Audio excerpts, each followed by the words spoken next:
Welcome back to another episode of ROC Boys Football, continuing with our 2022 season previews as we take a look at the West Virginia Mountaineers. Obviously, a lot of turnover and a lot of reasons to be optimistic about this West Virginia team.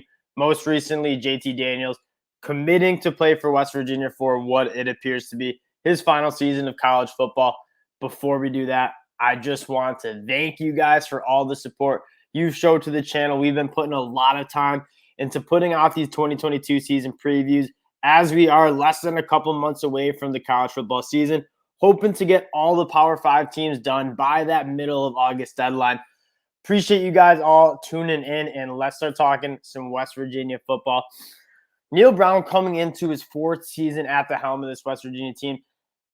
I think the word you would describe his tenure would be mediocre and a really disappointing last year. West Virginia was a team that I kind of missed on last year.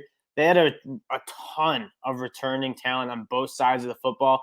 I thought they'd maybe push to compete in the Big 12, and a 6 and 7 season kind of was a little, I think for a lot of fans, kind of seen as a little underperformance for the roster they had. Things are changing.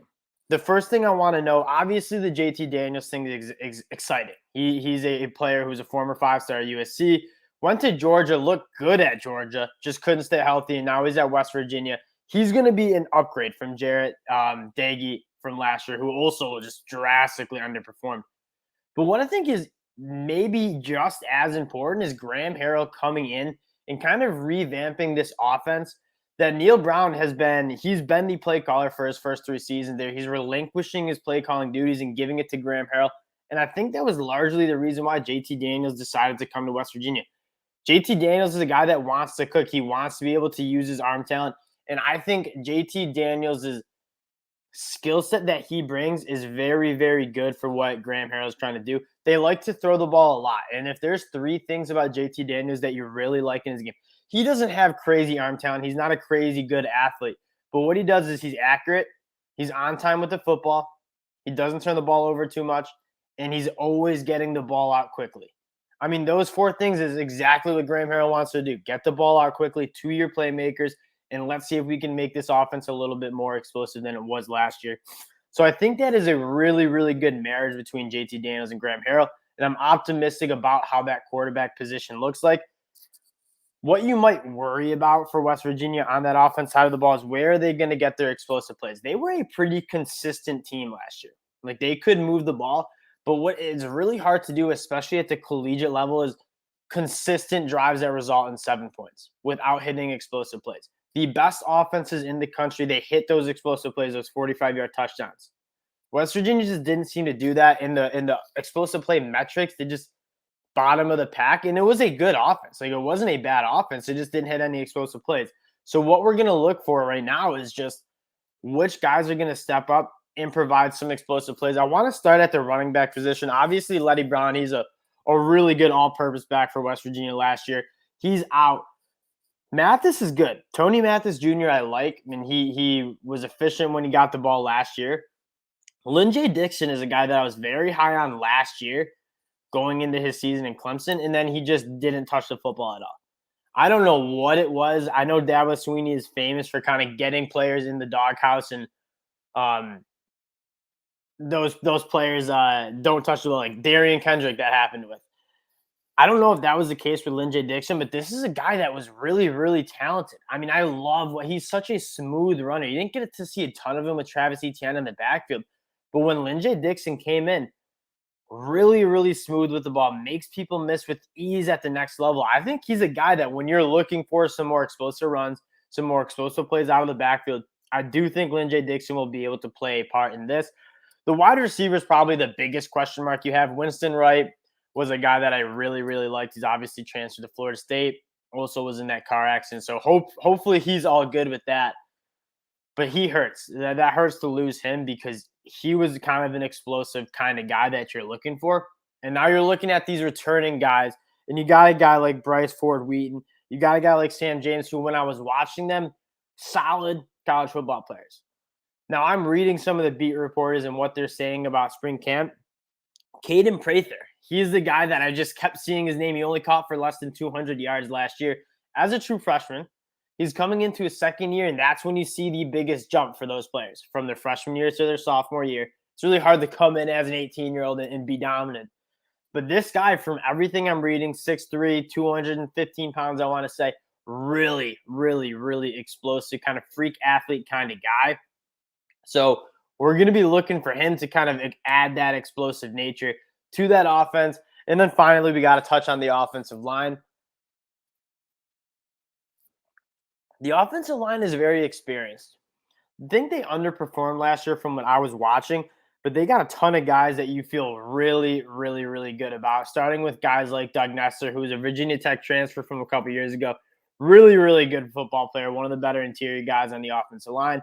Got a guy like Zach Frazier at center who's very good, James Gameter, who's really good. And then what I've been hearing is Wyatt Millam, who was a true freshman starting at right tackle last year, is now going to switch over to left tackle, as they're going to ask him to do a little bit more in his second year. And then Brandon Yates is going to come to right tackle. What it seemed like was Brandon Yates was the liability there. Brandon Yates did not look very good. He was a lot of QB pressures, a lot of pressures that resulted in sacks. So he seems like the guy that you are a little bit concerned about. You're going to switch him over to right tackle, and you're going to get your former high school All-American there at left tackle. I think that will sure things up and hopefully allow some more time for JT Daniels to really work that ball downfield and provide some of those explosive plays that kind of lacked in West Virginia last year.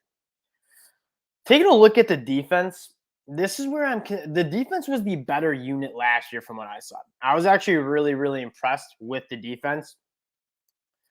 The offense seemed to be kind of holding them back. This year, though, I'm more concerned about the defense. They lose a ton of guys. I think they're returning. Maybe it seemed like 3 or 4 starters or guys who play like some significant snaps. So we're going to need to figure out who are the guys that are coming in on the defense side of the ball. A lot of transfers they're looking towards, and then a lot of young guys. Let's start with that defensive line. Dante Stills coming back for his 5th year. Not many better defensive linemen in football than Dante Stills, and he's a guy that can play all over the defensive line.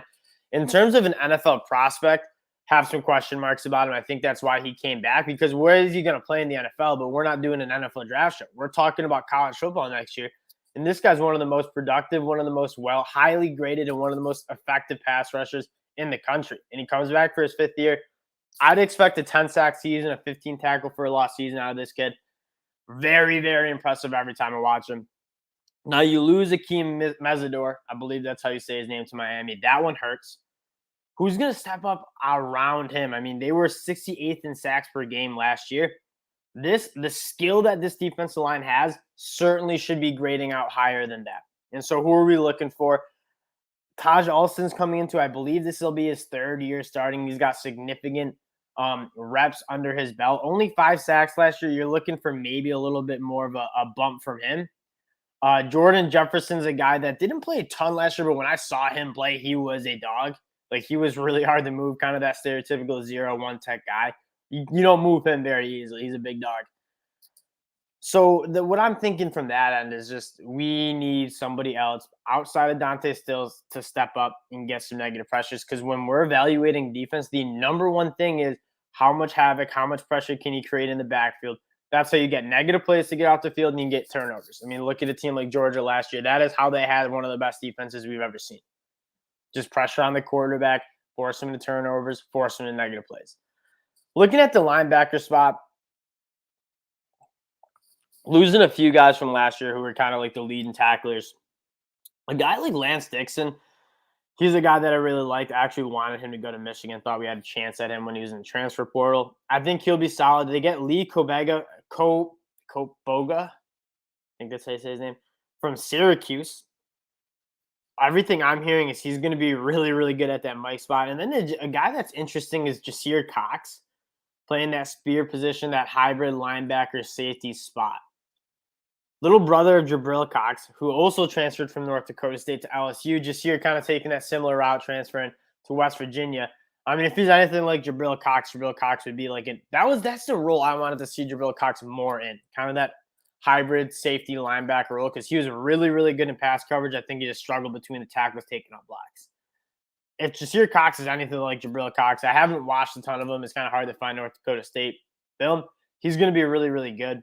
So I'm excited to see what he comes. And then the biggest questions you have, the front seven, the defensive line, the backers, it won't be bad. It won't be a liability. The biggest question you have on defense is the secondary. Losing, I think, five guys who were like playing most of the time last year. So who's going to step up? And it looks like they're going to the transfer portal. I mean, Charles Woods, I believe, was an FCS guy from last year. And then you're looking at a guy like Marcus Floyd, who's an FCS All-American. And so what you're really doing is thinking, hey, if they can play, they're All-Americans at the FCS level, we're going to have them transfer in and see if we can find some gold there. A little bit of a risky strategy because jumping up from the FCS to Big 12 football is a big jump in my opinion. But if you can get guys who are studs at the FCS level and have them be serviceable at the next level, that's a big time plus, and that's exactly what West Virginia is kind of looking to do on that secondary. And so in conclusion, I think this West Virginia team is good. And now we're going to pull up their schedule. Vegas has them at 5.5 wins, which seems low to me. We're gonna stop the share here, and then we're gonna pull up the schedule. Excuse me, I'm still learning the technology a little bit, if you know what I mean. All right, that should be coming up. All right, we got this schedule pulled up now. So now we're looking at, 5.5 wins. From what I've seen out of this team, is that I'm thinking, if they can get to a bowl game, they had a lot of guys leave. If they can get 6, 7, 8 wins, 8 wins would be awesome. And I think they certainly can do it with JT Daniels. But there are a couple games that they need to get going on. Thursday night in Pittsburgh, week 1 of the season. I've already circled this one. We're going to game preview it on the channel. So, again, if you guys are fans of either West Virginia or Pitt or just college football fans in general, go subscribe to the channel because this one is going to be one that's previewed. Very excited about this game. Keaton Slovis versus JT Daniels, the former teammates. This is where you're going to see what West Virginia is about. Pitt is the ACC champions from last year. Very good team. You're going on the road on a Thursday night game. Even if, they're 7-point underdogs right now, and even if West Virginia doesn't necessarily come out of Pitt with a win, but they're very competitive with all the new faces that you have on this team, that is a very optimistic start to the season. And now we get going with teams you got to win. Got to pick up your win against Kansas. You got to pick up your win against Towson. And honestly, I get it. Thursday night, Plattsburgh, you're at Lane Stadium. It's going to be bumping, Sandman, all that. Virginia Tech's not a good team this year. Like, West Virginia needs to go in and take care of business. And if you can get to that would be 3-1. And that's being generous. That's not being very generous. Like, you guys certainly can beat Pitt. But if we're going 3-1 into kind of the meat of the Big 12 schedule, you're feeling pretty good about it. Texas is always going to be a winnable game until they prove me wrong. I don't care how good they look on paper. Until they prove me wrong and actually show me that they're actually good at football, I'm not going to believe it. Baylor's very gettable. We talked about it. The Big 12 is a very, very gettable conference this year. Baylor loses a lot of those studs that they had on defense. Obviously, Bohannon is transferring. I'm not a huge shaping guy, so Baylor's going to be winnable. You're at home there, too. Thursday night at home, God, West Virginia has some sweet games this year. Thursday night at home, you got to pick up your win against Texas Tech, TCU, Iowa State. Oklahoma will be a tough one, Kansas State, Oklahoma State. So what I'm thinking is these teams, like Baylor's a toss-up, but you got to pick up your wins against Texas Tech, very winnable team. Iowa State is a very gettable team. Even TCU at home is a very gettable team during homecoming. So you got a lot of gettable games in the Big 12. The only teams that might be really tough, and I'm saying West Virginia might not. There's not a team in the Big 12 that West Virginia doesn't have a chance at. It's just facts. You guys can compete with anybody in this conference. The big thing is you got to make sure you get your wins against those middle to pack Big 12 teams. If you're losing to Oklahoma, if you're losing to Baylor, if you're losing to Oklahoma State, you can live with that. But you can't be dropping ones to Texas Tech, TCU, because West Virginia is a better team than that. So that'll do it for our West Virginia preview. Again, I don't normally give out prop bets during season previews. This is more just kind of fill in the blanks for me going into the season. But that 5.5 number for West Virginia looks awfully low. I think West Virginia's a bowl game. It's a bowl team. They got a lot of guys that you got to like about it. Very experienced offensive line with returning all 5 starters. A former 5-star recruit coming in at quarterback, transferring in. There's a lot to like about this West Virginia team. On paper, it does look like a bowl team to me. So take that if you will. If you guys are betting men and women out there. But again, I appreciate you guys checking out the review. Again, if you like the content, I encourage you guys to subscribe to the channel. You guys are actually goats for just supporting the boys, just listening to us to talk about football. It's actually awesome. Appreciate you. Talk to y'all later. Peace.